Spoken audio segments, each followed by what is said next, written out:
Corona काल में जब देश पर सबसे बड़ा संकट टूटा है, लोगों का रोजगार चला गया है, गरीब और मजदूर दो वक्त की रोटी के लिए मोहताज हो चुके हैं। ऐसे में सरकार की तरफ से बेघर और प्रवासी मजदूरों के लिए अनाज की व्यवस्था की गई थी, लेकिन सिस्टम की बड़ी लापरवाही की वजह से ये अनाज लोगों के पेट में न जाकर रखे रखे बर्बाद और सड़ गया।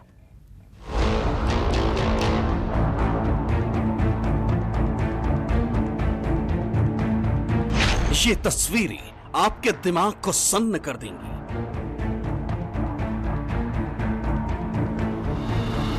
ये तस्वीरें गरीबों की थाली पर चोट की हैं।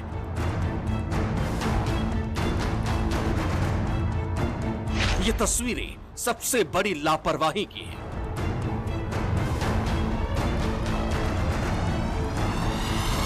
जिस वक्त देश पर सदी का सबसे बड़ा संकट पड़ा है, जिस वक्त कोरोना काल में महामारी कहर ढा रही है, लोगों के रोजगार और धंधे बंद पड़े हैं, सबसे ज्यादा दिक्कत प्रवासी मजदूरों को हो रही है।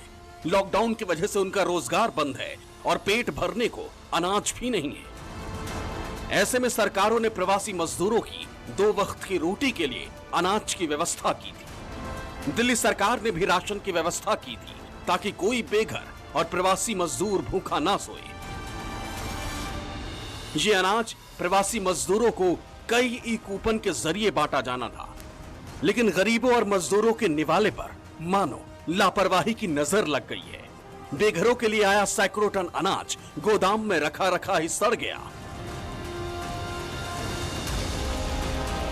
तस्वीरें दिल्ली के वसंत कुंज इलाके की एक एमसीडी स्कूल की हैं। स्कूल के कमरे में सैकड़ों बोरियां गेहूं और चावल रखे गए हैं। यह अनाज अब किसी काम का नहीं बचा। बोरियों में रखा गेहूं और चावल काला पड़ चुका है, कीड़े भी लग चुके हैं और उसमें से बदबू भी आ रही है।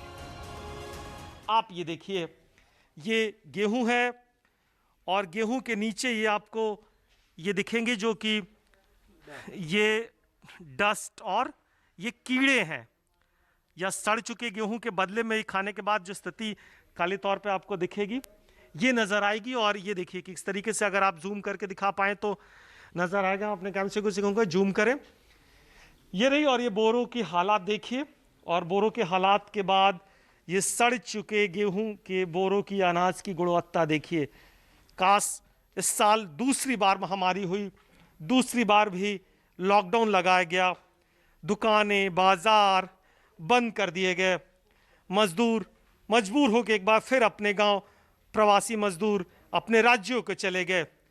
लेकिन जिन लोगों के जिम्मेदारी थी उन्हें भोजन देने की, सरकार के फंड से, जो टैक्स पेयर के पैसे से, सरकार के खजाने से जो आवंटन करना था, उसका नज़ारा देखिए कि आवंटन का क्या स्थिति है। और ये देखिए, अगर मैं अपने हाथ से उठा के देखूं तो ये रहे अनाज की स्थिति देखिए। ये गेहूं है, ये चावल है और ये काली और सफ़ेद कल की जो आपको डस्ट दिख रहा होगा, ये स्थिति है। सो कुल मिलाकर देश में योजनाओं का क्या हकीकत है, सरकारें क्लेम कर लें, दिल्ली की मॉडल की चर्चा कर लें, देश दुनिया में ढिढोरा पीट दें या अखबारों में बड़े बड़े विज्ञापन दे दें, लेकिन सरकारी योजनाओं की क्या हकीकत है और टैक्स पेयर के पैसे और सरकारी खजाने का किस तरीके से लूट मची है या किस तरीके से दुरुपयोग है, ये देखिए। गोडाउन और ये सामान अपने आप में कहानी बयां कर रहे हैं। हालांकि चावल की गुणवत्ता जब आई होगी तो उपयोग के लायक होगी, लेकिन काश ये सरकारी वितरण प्रणाली या राजनेताओं की इच्छा शक्ति या फिर अधिकारियों के ऑफिस से निकलकर ये लोगों के थाली तक पहुंची तो शायद ये अंजाम नहीं होता। पिछले साल कोरोना महामारी और लॉकडाउन के वक्त ये अनाज स्कूल में पहुंचा था।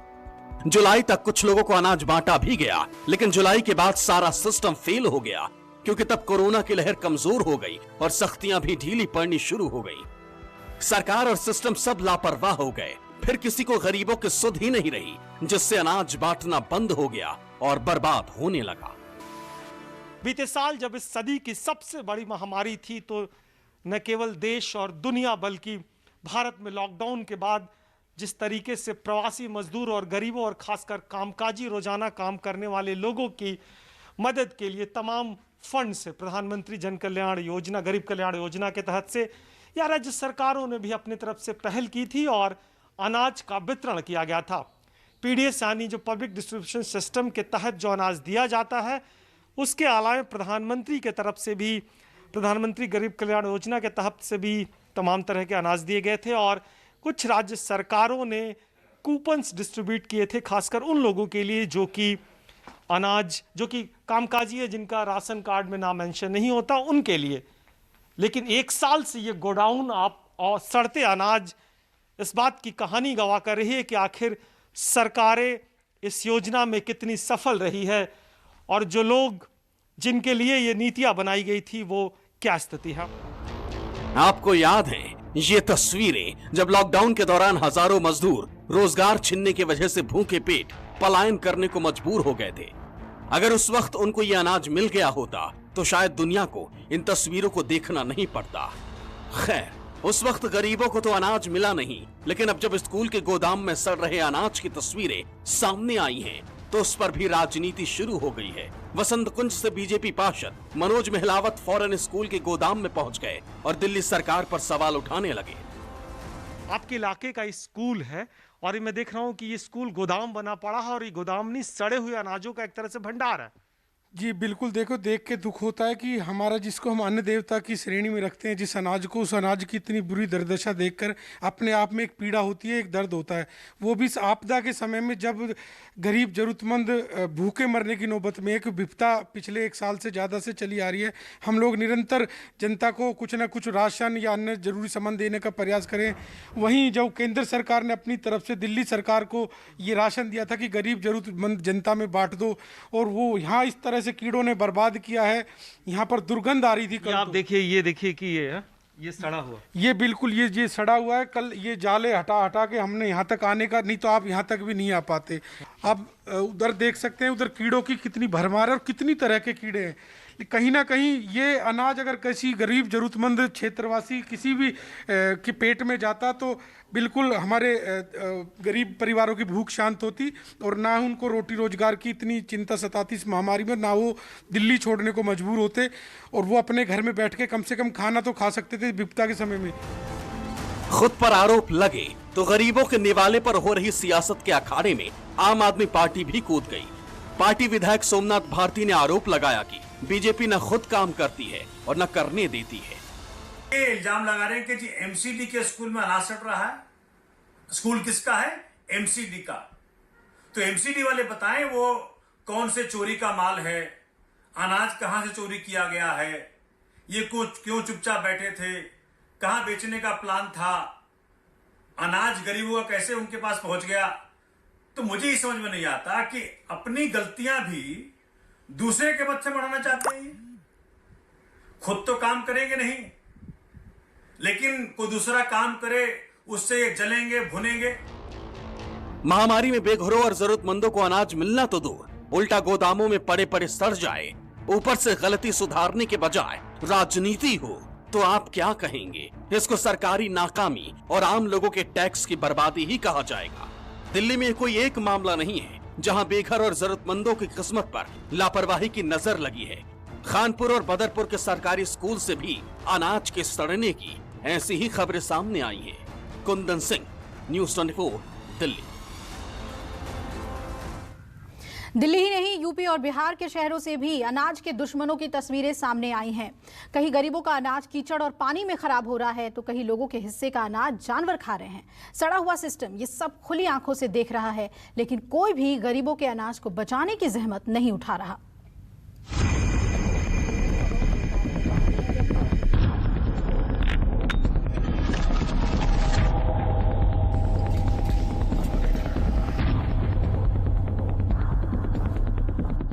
जिस देश की कुछ फीसदी आबादी कुपोषित हो, जहां अब भी कुछ लोगों को भूखे सोना पड़ता हो, जहां मेहनत के बाद भी 2 वक्त की रोटी नसीब न होती हो, उस देश में इस तरह की तस्वीरें आना बेहद गंभीर है।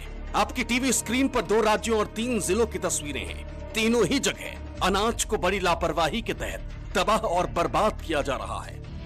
कोरोना महामारी की वजह से देश के हालात बेहद खराब हैं। कोरोना के चेन तोड़ने के लिए शहर शहर और राज्य राज्य लॉकडाउन लगा है। मजदूर और रेहड़ी पटरी वाले रोटी को मोहताज हो चुके हैं। रोजगार की तलाश है और 2 वक्त की रोटी जुटाना काफी मुश्किल हो रहा है। ऐसे में कुछ शहरों से अनाज को जानबूझकर बर्बाद करने की तस्वीरें सामने आना बहुत बड़ी लापरवाही है।